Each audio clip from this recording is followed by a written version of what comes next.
Well, Donald Trump continues to troll the left, and this time it's about running for president again in 2028. Now, we all know, legally, Donald Trump cannot run for office in 2028. This is laid out pretty clearly in the Constitution. But because some in the GOP continue to amuse this idea, and that a bill was recently introduced a couple months ago in the House that would allow Trump to run again because he did not serve 2 consecutive terms, we're going to amuse this idea. So today, we're going to entertain the idea of Donald Trump running against Barack Obama in 2028. Now, we know Donald Trump made some comments on this recently, basically saying that he would love to see this happen. He would love to beat Obama in 2028.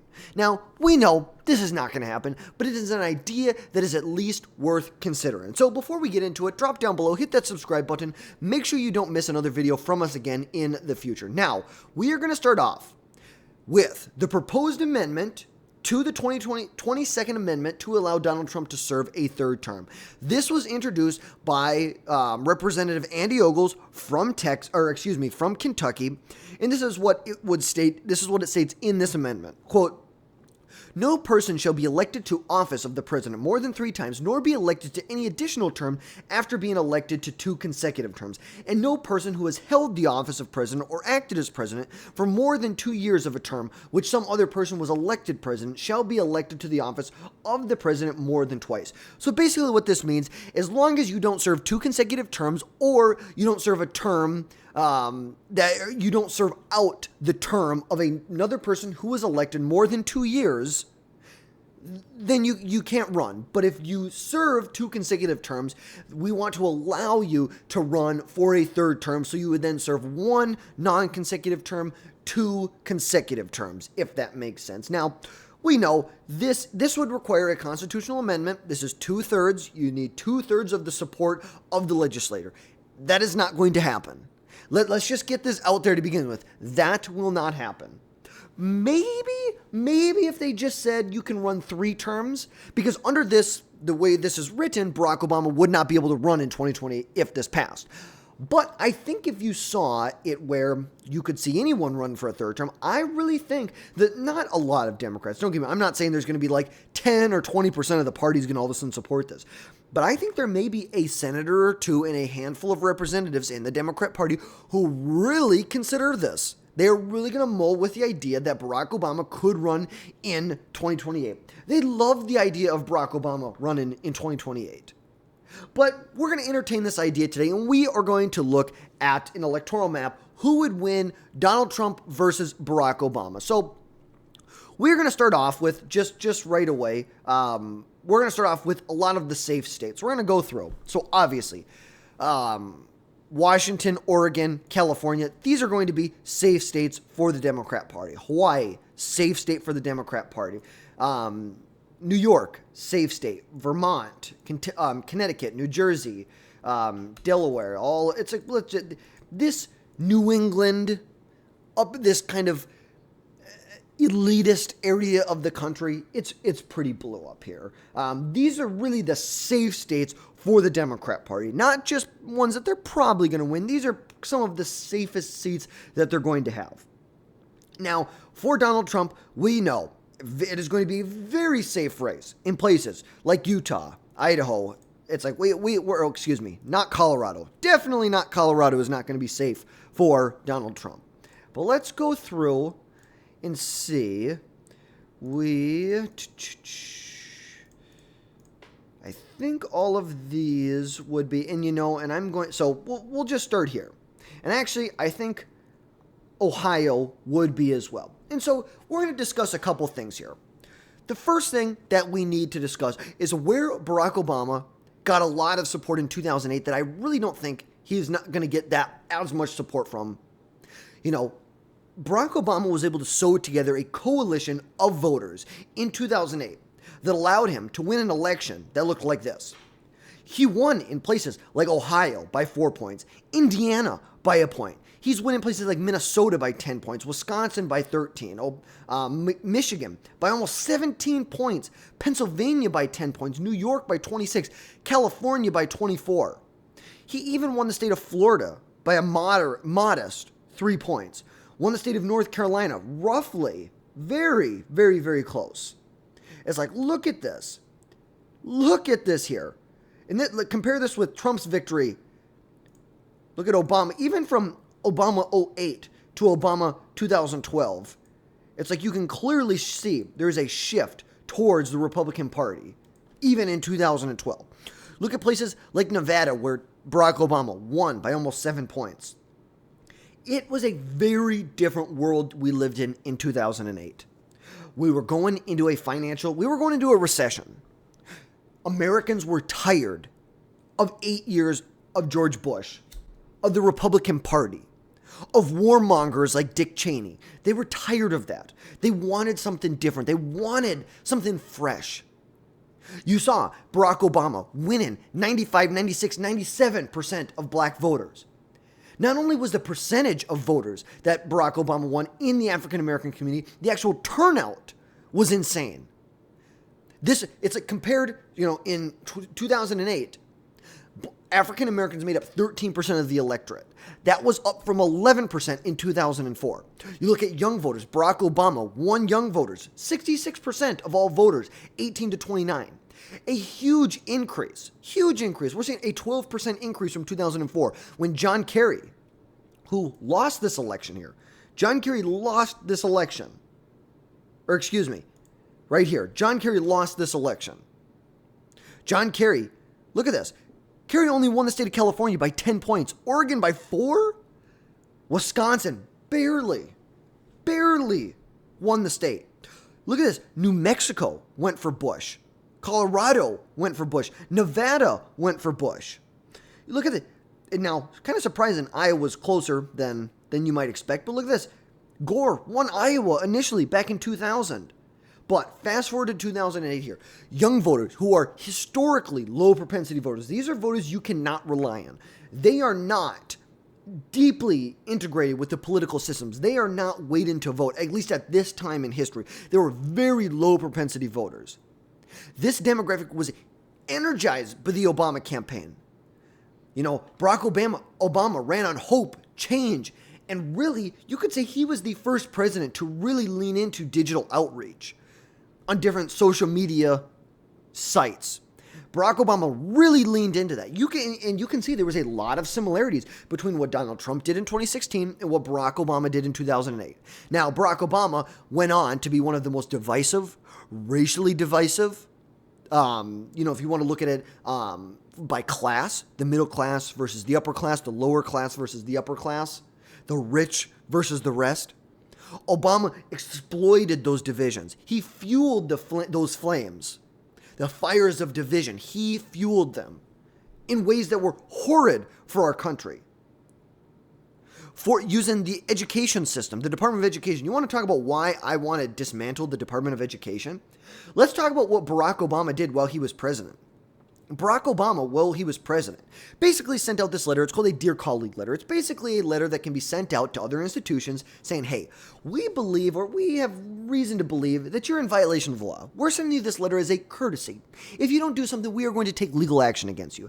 Basically, Barack Obama was threatening to withhold federal funding to different school districts that had disproportionate rates when it came to disciplinary action between white and black Americans. So regardless of the makeup of the actual school, let's say there was a policy that was instituted where if you took your phone out in school, you got detention. Well, what would happen, and what did happen, and in the specific policy, it had nothing to do with phones, but it was detention. I don't know exactly what it was about as far as the specific policy, but there were multiple policies that Barack Obama believed were disproportionately affecting young black Americans. And when I say that, what that would mean is, let's say you got detention if you took your phone out in class. After a year of studying the statistics, they saw that this rule was disproportionately affecting black kids. For every 100 black kids in the school, maybe 10 were getting detention. For every 100 white kids, only 2 were getting detention. So Barack Obama, instead of looking at the actual violations, how many people in each race are violating this rule? No, he didn't look at that. He didn't look at the input. He looked at the outcome. If the outcome of this policy showed that black Americans were receiving detention, black students were receiving detention at higher rates than white Americans, that was discriminatory, that was racist. It didn't matter. It didn't matter what the people did to get detention. It just mattered that it was disproportionately affecting black Americans. The outcome was not in favor for black Americans. Well, that doesn't really mean that there was something wrong. That means there's more of a cultural issue in the black community. It didn't mean that this rule that if you took your phone out more, it's like nobody was forcing young black Americans, teens, to take their phone out in school and disrespect their teachers. Nobody was forcing them to do that. It just happened they were doing that at disproportionately higher rates than white students were. But instead of looking, hey, this may be a culture issue. This may be an issue with inside of our own homes. The fact that, 7 out of every 10 young black Americans grew up without a father figure in the home. Maybe let's talk about that. But instead, what does Barack Obama do? He says, nope, this is discriminatory if you do not fix this. So basically, you need to either discriminate against white people or not enforce this rule at all. Or you are going to lose federal funding. That is how Barack Obama, he flamed. He added fuel to the fire of division. That is what he did. You want to talk about some of the worst race relations that we've had in American history since the Civil War, and maybe not the Civil War, let's call it since the 50s or 60s. We have not had such bad race relations under any other president except Barack Hussein Obama. That is a fact. It is a fact that he fueled the fires of this horrible racial division that occurred in our country. But you look at Hispanic voters. Barack Obama secured close to 70% of the Hispanic vote. This is a huge shift. Huge shift. John McCain only won 30% of Hispanic voters. George Bush in 2004 won 44% of Hispanic voters. You look at what happened in Florida in 2000. Hispanic voters very much helped push George Bush over the edge, and Republicans did not forget about them. They remembered who helped us win these elections. Now you fast forward, you look at Florida back then. Look at this. Miami-Dade, Broward County, Palm Beach County. Gore's winning 27, 36, and 6 points. Fast forward to 24. Harris didn't even win it by a point. She still won Broward County by 17 points. But look at that. Relative to where we were with Barack Obama, 34 points to 17 points. Trump won Miami-Dade. He won Miami-Dade by 11 points. Talk about a turnaround. But we know that Hispanic Americans delivered that victory for George Bush in 2000. We know they did. There's no doubt in anyone's mind that they did. Republicans did not forget about that. But we know this coalition that Barack Obama was able to pull together, African Americans, young voters, Hispanic voters, women, it was huge. College educated voters. It's like that was huge. And first time voters. Barack Obama, if someone in exit poll and said this was the first time they voted, they went for Barack Obama by a margin of 7-3. Barack Obama won over 70% of first-time voters. And that's just the reality. That's why you're seeing places like Ohio go for Barack Obama. Places like Indiana go for Barack Obama. These huge margins that you're looking at. And you saw that Barack Obama definitely took that for granted. Fast forward to 2012. You see a huge shift. You see North Carolina goes back to Romney. Indiana goes back to Romney. Places like Michigan, not winning Michigan by what he was winning. Won Michigan by almost 17 points. That was cut, not in half, but cut down by a decent amount. Didn't even win it by 10 points. Wisconsin, 7 points. Minnesota, 7 points. Nevada, 6 points. It's like he barely won. You say he won Florida by almost 3 points. Barely won Florida.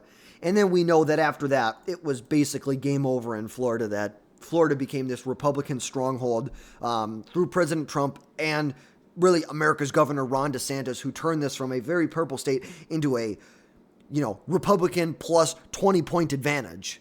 That is just the reality.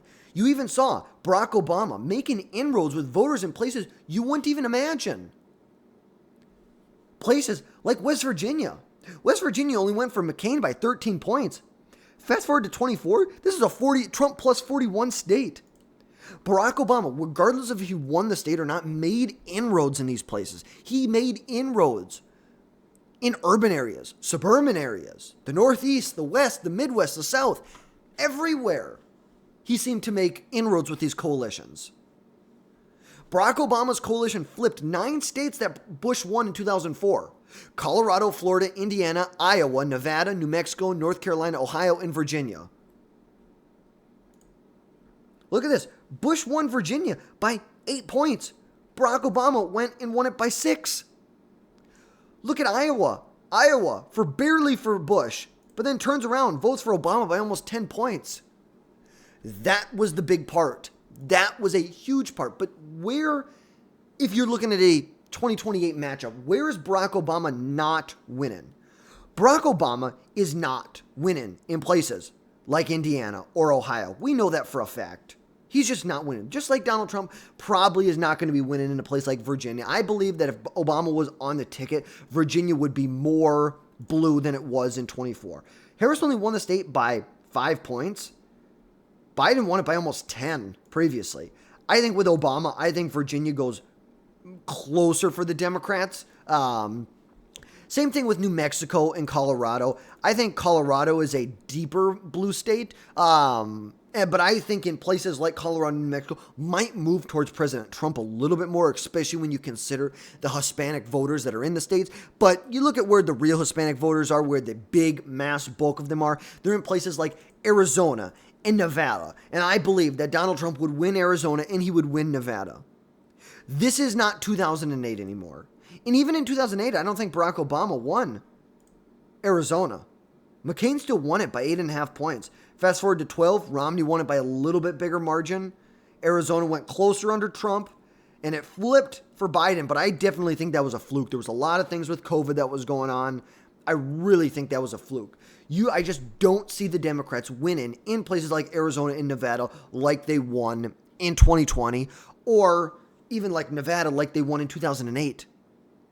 The reality is, especially in Arizona, you have a governor who's a Democrat. You have, I believe, 2 Democrat senators from Arizona. I don't think that will continue. Especially if you have a good quality candidate, you don't nominate someone like Blake Masters or Kerry Lake.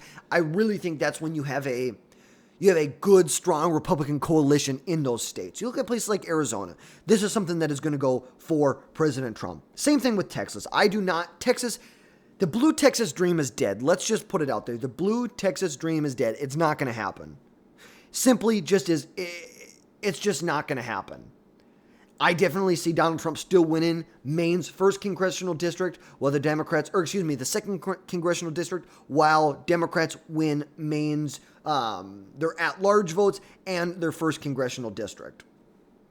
We saw in 2020, Harris won Maine's 1st congressional district, 21 points. Trump won Maine congressional district number 2, 9 points. Overall, Harris won the state by about 7 points. You look in Nebraska, Trump won it by 20 points. 20 points he won the state by. He won the state by almost 200,000 votes. But in congressional district number 2, Democrats did see an advantage there, in which I would expect that to remain the same. I do not believe that that working class, even though working class didn't break for Obama as much as you might consider, there was a lot of people in places like Michigan, Pennsylvania, West Virginia, Ohio, Indiana, working class people who work with their hands, people who work in factories. They were tired of our jobs being shipped overseas. Totally agree. And I think Donald Trump is doing so much, and that's why you talk about what Obama did. I think he campaigned very well on protecting those voters who work in factories, working class, blue-collared voters who work in the manufacturing industries. Barack Obama ran a great campaign to attract those voters, but he did a terrible job delivering for those voters. I think you can make the case that Obama's, how would you even say that his policies were more favorable for people who in manufacturing than even Biden was, or even the rest of the Democrat Party was. Because you look back, over the last 30 years, Democrats were the ones calling for reciprocal tariffs. Remember that. Democrats have been the ones who've been calling for reciprocal tariffs. Like, that is just the reality. You cannot deny that. Bernie Sanders, Nancy Pelosi, these are the people who have been calling for reciprocal tariffs for years to undo our reliance on China. Take a look at this. Look at this right here. Let's listen to Nancy Pelosi from back in 1996. For several reasons that I'd like to go into now. I'd like to call the attention of our colleagues to this chart on the status quo that the business community is asking each and every one of you, one of us to endorse today.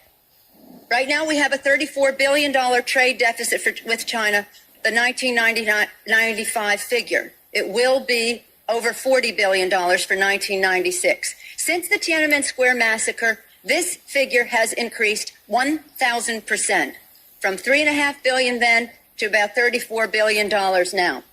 In terms of tariffs, I think it's interesting to note that the average U.S. MFN tariff on Chinese goods coming into the United States is 2%, whereas the average Chinese MFN tariff on U.S. goods going into China is 35%. Is that reciprocal?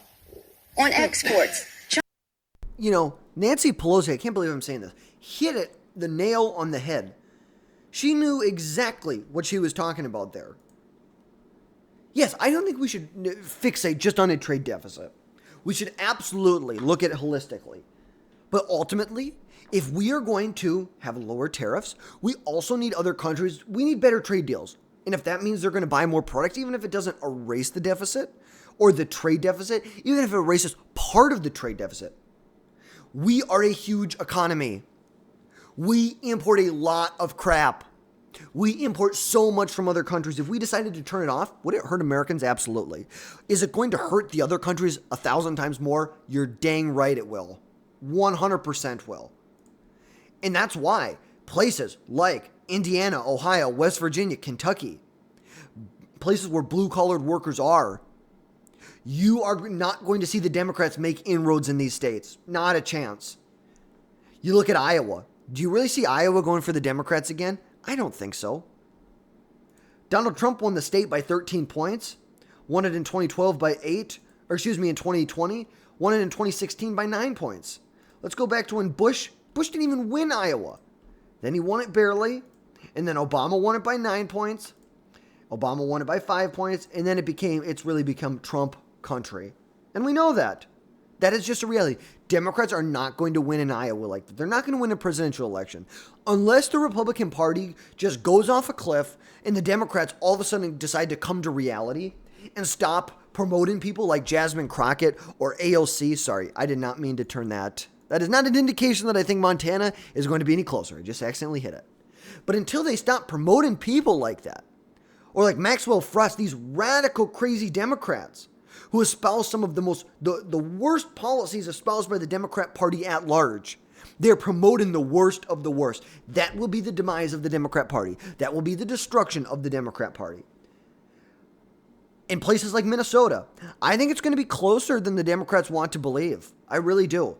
Places like New Hampshire, I think New Hampshire you could say is a lean Republican state or a lean Democrat state. But with Obama and Trump on the ballot, I really see this becoming a much, much, much more slight Democrat advantage. You look, Harris won it by 2 points, 3 points. Biden won it by 7. Clinton barely won New Hampshire. Barely. She won it by what? We can't even see the vote totals here. But let's see, what was the total? Hillary Clinton won it by 3,000 votes. 3,000 votes. This was a pretty strong Democrat stronghold in the past. I believe it did vote for Bush at one point. Yep. It voted for Bush by about a point. Donald Trump is the closest thing you're going to have to winning in New Hampshire. That's going to be able to win a general election as well. Like, let's just be honest about this. And so really, where does that bring us down to? That brings us down to the same battleground states that we saw in 2024. And you can even say that Arizona and Nevada, it's like, I think some people could make the case that Nevada might be a more slight Republican. And some people could make the case that Arizona, instead of a, pretty sturdy Republican state, it could be a lean Republican state. You can make that case. This is how I think it will go, though. Georgia and North Carolina. These are both states that have been trending to the left historically over the last number of decades. Let's go back to 2000. Bush won Georgia by 11. Bush won Georgia by 16. McCain won Georgia by 5. Romney won it by 7. Trump won it by 5. You have seen, then Biden was able to flip it. You see the same thing with North Carolina. Now, North Carolina, granted, did end up voting for Barack Obama once. Bush, 12 points. Bush, 12 points. Obama, we won't get the vote totals, 0.33. Back to Romney by 2 points, back to Trump by about 3, back to Trump by about 1.5, back to Trump by about 3.5. These two states have been trending to the left historically. These were very stronghold conservative states. Go back to, the early 2000s. These were relatively strong Republican states. Even in elections where Democrats were winning nationwide, you're seeing Democrats still not able to pierce this blue wall here. I think the last time a Democrat won it, Clinton, back in 92. And probably before then wasn't until Carter. Carter won the state of Georgia against Reagan. And he won West Virginia. How weird. What a weird state. But ultimately, these states have been shifting more to the left. I think with Obama, I think Georgia would be a lot closer than Republicans want to admit. I really think this is going to be a razor-thin margin. We're talking within like 0.5 point somebody's winning this race. Especially in the Atlanta, the surrounding Atlanta area, you see a lot of suburban voters voting for Democrats. You see a large population of African Americans, a large population of college-educated women, college-educated people in general, which are tending to vote more to the left. You're seeing people who make under $70,000 a year voting more right, and people who make more than $70,000 voting left. That's just how the trends that we've seen. I think Georgia, ultimately, I think in 2008, I think you could make the case that if Barack Obama didn't have the baggage of the Democrat Party right now, because Barack Obama is going to be faced with a reality. He is going to be faced with the reality to either accept the Democrat Party that he created. Let's not forget this. Barack Obama created the Democrat Party the way it is today. He ran on this hope and change and rainbows and unicorns in 2008. And then when he started to govern like he is stoking racial divisions, pitting white Americans versus black Americans. And leaning into the wokeness, the transgender ideology, really espousing, like I said, some of the worst ideas espoused by the Democrat Party. You saw that in 2012. There was a backlash against Barack Obama. From 2008 to 2012, look at how blue this map is. Look how much more red it is. Look at this. North Dakota and South Dakota were within 10 points. 2012, absolutely not. These almost doubled their margin. You're looking at places like Montana moving further to the right. Places like Texas moving further to the right. Places like New Mexico moving further to the right. Even Florida, North Carolina, Virginia, all of these states, Indiana and Ohio, moving to the right. That is what you saw. Barack Obama and the Democrats are not competitive with working class Americans. They're not. All data points point to that. Democrats are the party of the billionaires. As much as the Democrats want to put this label on Trump and the Trump administration that they are ruled by oligarchs. Oh my God, we are ruled by oligarchs. Okay, you can say campaign finances don't lie.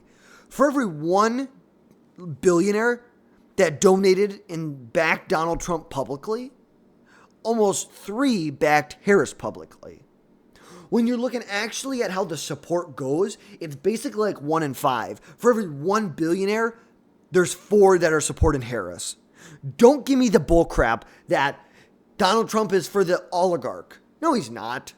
No, he's not. If Donald Trump was for the oligarch, he wouldn't be looking at renegotiate. He wouldn't be slapping tariffs on other countries, which granted, I 100% agree with reciprocal tariffs. Do I think there were some serious logistical issues with the way the tariffs were rolled out, the actual numbers, the actual what they considered the tariff that's being charged to United States exporters. Yes, there were some big issues with that. Absolutely. And I'm here to criticize all the issues of the Trump administration and the rollout of reciprocal tariffs. But ultimately, we support reciprocal tariffs. We support tariffs to restructure global trade. I support tariffs. Canada should be paying their fair share. Why do they get to pay less than 1% of GDP on defense spending, when they, at a minimum, should be spending 2% on GDP, if not 3%? Greenland wants to declare independence from Denmark. Oh, so what? Are you just going to rely on the United States that if someone attacks you because we have a military base there, that the United States is going to defend you? No. If you want the United States military to defend you, how about you become a territory of the United States? We'll make your country wealthier than it has ever been. You'll be one of the wealthiest nations per capita that America or that the world has ever seen. It will be the wealthiest. But these countries, like Europe, they relied on American defense spending. Then you also want to look at healthcare. How are all these other countries able to have Medicare for all? Oh, we're going to provide healthcare for everyone.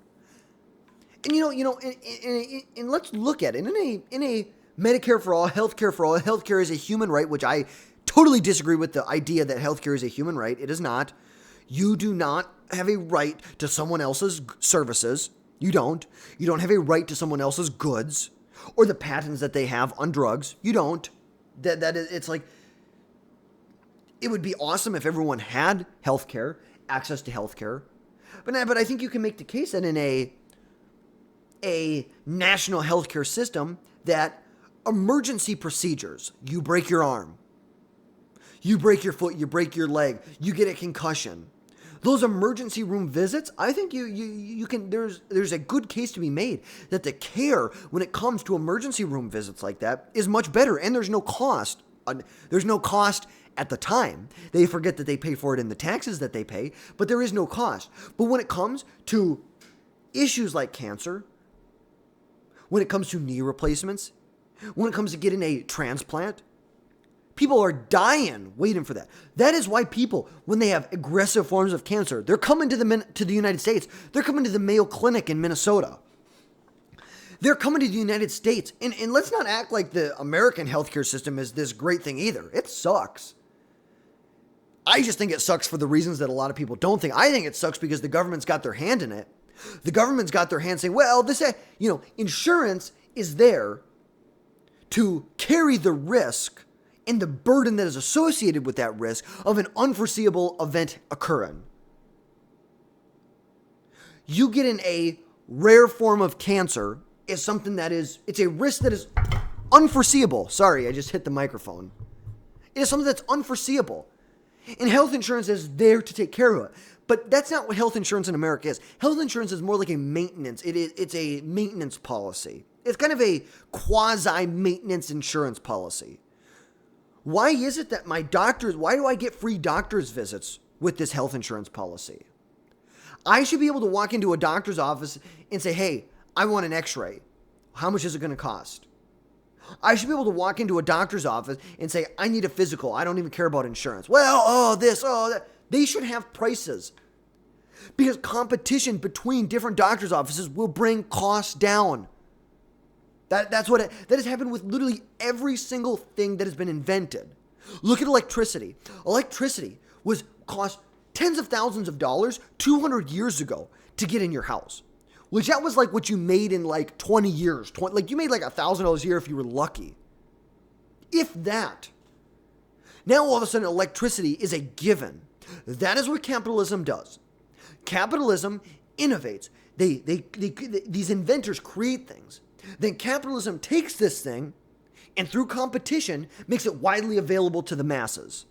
You look at anything. You look, like I said, electricity. You look at phones. 40 years ago, only people on Wall Street, Gordon Gekko, he was the only person who had a phone. And it was a shoebox that he was carrying around on his ear. That cost thousands and thousands and thousands and thousands of dollars to make. Computers used to be an entire room that cost hundreds of thousands of dollars to make this computer. But through capitalism, free markets, and competition, now you can walk into any Best Buy and get a low-end, crappy computer for $200. You can walk into any Best Buy in America and get a decent computer for $1,000. A fraction of the price of what it cost 40 years ago. And that is through capitalism and competition. The same thing, don't let these liberals fool you. Do not let them fool you. Competition brings prices down. That's what you're going to see. But getting back to the election, we're really getting off on a lot of different topics here. But it really is coming down to North Carolina, Pennsylvania, Michigan, Wisconsin. This is how I think it will go. Just to kind of wrap it up. I think Wisconsin, we know in 24 I think it had the smallest margin of victory for Donald Trump. Donald Trump only won the state by 29,000 votes, not even a full point. Michigan, he won by 80,000. Trump won Wisconsin by 30,000. Pennsylvania, he won it by 120. Arizona by almost 200,000. Nevada by 46,000. Georgia by 115. North Carolina by almost 200,000. I think that if Barack Obama was on the ballot, I think Wisconsin would go slightly to the Democrats. That is like less than 3 points we're talking. I think, especially if Trump is able to shore up a lot of manufacturing when it comes to industries that are vital for national security. For example, pharmaceuticals, semiconductor and chip manufacturing, vehicle manufacturing, very vital to national security. Very vital to national security. Shoring those industries up to make sure that, if there are supply chains that are compromised, our ability to create these products that are vital to national security, like pharmaceuticals too, are not going to be interrupted. Maybe it'll be interrupted a little bit because we rely on global supply chains to get some things, but we can't have all of our eggs in one basket. We need to have the eggs in American baskets. That's what we need to do. I think if Donald Trump is able to do that, is able to lower prices by doing that. Now, I truly believe that Donald Trump wants to get to zero tariffs across the board. I think there's a lot of things he says that makes people think that he doesn't want to. And even I'll admit myself, there are times where I'm like, really? Does Trump really want to get to zero tariffs? I do. I may question it, and I may question it in the future, and I've probably questioned it in past videos. But the reality is that Donald Trump knows a bad headline when he sees one. If things start to go bad for the Trump administration, Donald Trump will change. And you already see it. When you have over 70 countries, Trump puts these reciprocal tariffs in, over 70 countries are coming to the negotiating table now. They want to negotiate. Taiwan says they want to pursue 0% tariffs. The EU, they want to pursue 0% tariffs. Canada, now granted Canada and Mexico weren't included in the reciprocal tariffs, but they talk a lot about we want to get to zero tariffs. Israel, Benjamin Netanyahu was in the Oval Office today. 0% tariffs they want to get to. There's over 70 countries. Vietnam, 70 countries that want to get. And yesterday, it was at like 40 countries. Now we're at 70 countries that want to get to 0% tariffs. And that is going to be 0% tariffs, reducing monetary manipulation and actual trade barriers, regulation or policy, not even just tariffs, actual barriers to entry in their markets need to come down, but also increasing American exports to these certain markets.